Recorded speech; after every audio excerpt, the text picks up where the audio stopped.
네, 안녕하세요. 예, 저는 고려대학교 화공생명공학과 백세용입니다.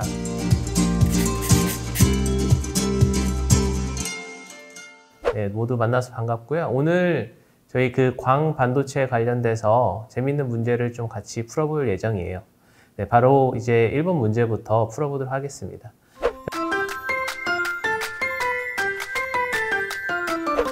보통 우리 흔하게 사람들이 도체, 부도체, 반도체는 어떤 식으로 확인하는지 다들 아시죠? 보통 이제 전기가 잘 통하면 도체라고 보통 말을 많이 하고, 부도체 같은 경우는 전기가 통하지 않는 그런 것들을 이제 보통 부도체라고 말을 하고요. 반도체는 저희가 정말 매스컴에서 많이 보는 주제들인데, 이런 것들을 어떻게 구별할 수 있는지에 대해서 조금 더 자세하게 알아볼 예정입니다.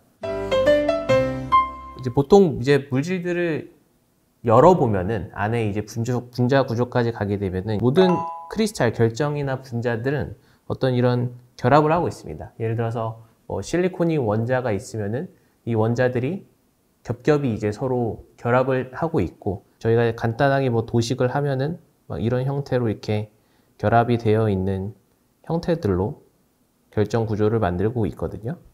그럼 이제 이걸 결합을 하게 되면은 여러분도 아시겠지만 이 원자 안에는 이런 원자핵이라는 플러스도 있고, 이 원자핵 주변에 이런 전자들이 돌아다녀요. 그래서 이 전자들이 이제 여기 전자들이 이렇게 서로 존재하면서 이제 서로 결합들을 만들어주고 있는 상황이라고 생각을 할 수 있는데요. 보통은 일반적으로 이 전자들이 이런 원자 핵들에 이렇게 구속되어 있기 때문에 gat혀 있습니다. 자유롭게 돌아다니지 못하는데, 이게 어느 정도 이상의 에너지를 받게 되면은 여기 존재하는 이제 전자들이 결정을 좀 이렇게 쪼록 빠져나와요. 빠져나와서 막 이 안을 소위 얘기하면 이렇게 돌아다니게 되는데, 저희는 이제 이것을 자유전자라고 많이 얘기를 합니다. 자유전자라는 거는 자유롭게 움직이기 때문에 그 전류를 이동시킬 수 있어요. 그렇다라는 것은 쉽게 얘기하면 전기가 잘 통한다라는 거기 때문에 이것들이 자유롭게 많이 돌아다니는 어떤 이런 결정은 우리가 어떤 도체라고 또 생각할 수 있겠고요. 이런 전자들이 존재는 하지만 이런 결정 안에 이렇게 구속이 되어 있어서 자유롭게 이제 이동이 어려운 상태를 우리는 좀 부도체라고 얘기를 할 수가 있습니다. 그럼 우리가 이런 상태를 조금 더 좀 과학적으로 그려보면은 그 에너지의 개념으로 저희가 설명을 할 수 있는데, 예를 들어서 이제 이것이 Y축이 이제 에너지고, 이 에너지가 있다고 한다면은 이제 모든 이런 그 원자 안에는 특별한 준위들이 존재해요. 예를 들면은 두 개를 나눠 볼게요. 여기는 좀 낮은 곳이죠. 이 낮은 곳에 존재하는 거는 우리가 보통 그 밸런스 밴드라고 해서 가전자대입니다. 가전자대는 소위 얘기하면 구속이 딱 되어 있을 때 가지고 있는 이 전자의 에너지가 이 상태라고 보통 얘기를 할 수 있고요. 앞서 말씀드렸듯이 어떤 에너지를 받았어. 에너지를 받아가지고 자유롭게 돌아다닐 수 있는 상태의 에너지를 보통 여기 위에 전도대라고 표현을 합니다. 영어로는 컨덕션 밴드라고 얘기해요. 네. 쉽게 얘기하면은 전자가 이제 이 에너지 대역에 머물러 있다가 에너지를 많이 받으면 어떻게 되냐면 이렇게 통 튀어 올라갑니다. 이렇게 올라가서 전도대로 이동을 하게 되고, 이 전도대로 이동한 전자들이 자유롭게 돌아다니는 형태가 되는 거죠. 네.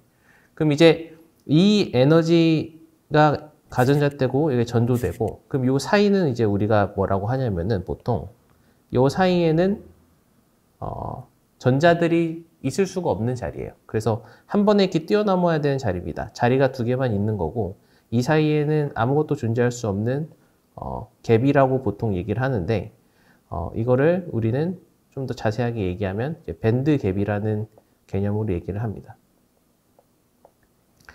이 밴드 갭은 물질의 고유한 특성이어서 물질에 따라서 큰 친구도 있고 작은 친구도 있어요. 예를 들면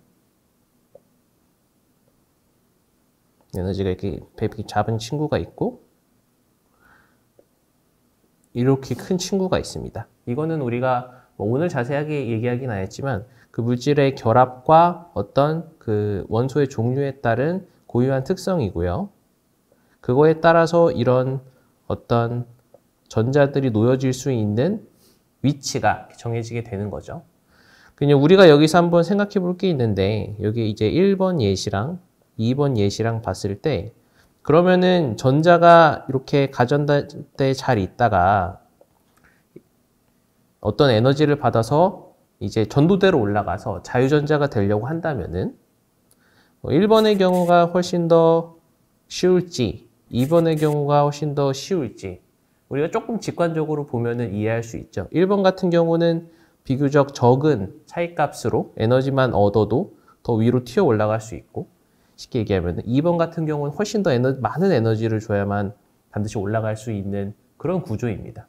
그렇기 때문에 어떻게 보면은 똑같은 에너지를 1번과 2번이 가지고 있다고 한다면은 사실 1번이 훨씬 더 많은 자유전자들을 가지고 있겠죠.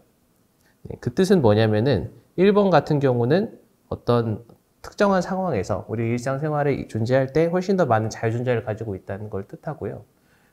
그래서 1번이 도체에 가까운 역할을 할 수 있는 거고요. 2번이 어떻게 보면 부도체에 가까운 역할을 할 수 있는 그런 소재가 되는 거죠. 그래서 사실은 실질적으로 이제 어떤 도체, 예를 들어 금속이나 이런 물질들을 보게 되면은 정리를 하면 어떤 일들이 이제 보통 보여지냐면 아까 저희가 어떤 이러한 갭에 대해서 얘기했는데 그 도체 같은 경우는 어떤 이러한 갭의 개념이 거의 없어요. 쉽게 얘기하면 정확한 그림의 표현은 아닐 수 있는데 존재하지 않기 때문에 전자들이 굉장히 상온에서도 자유롭게 이동을 하게 됩니다. 굉장히 많은 자유전자가 존재하기 때문에 우리가 소위 얘기하는 금속과 같은 도체 구조에서는 굉장히 전류가 잘 흐르게 되고요.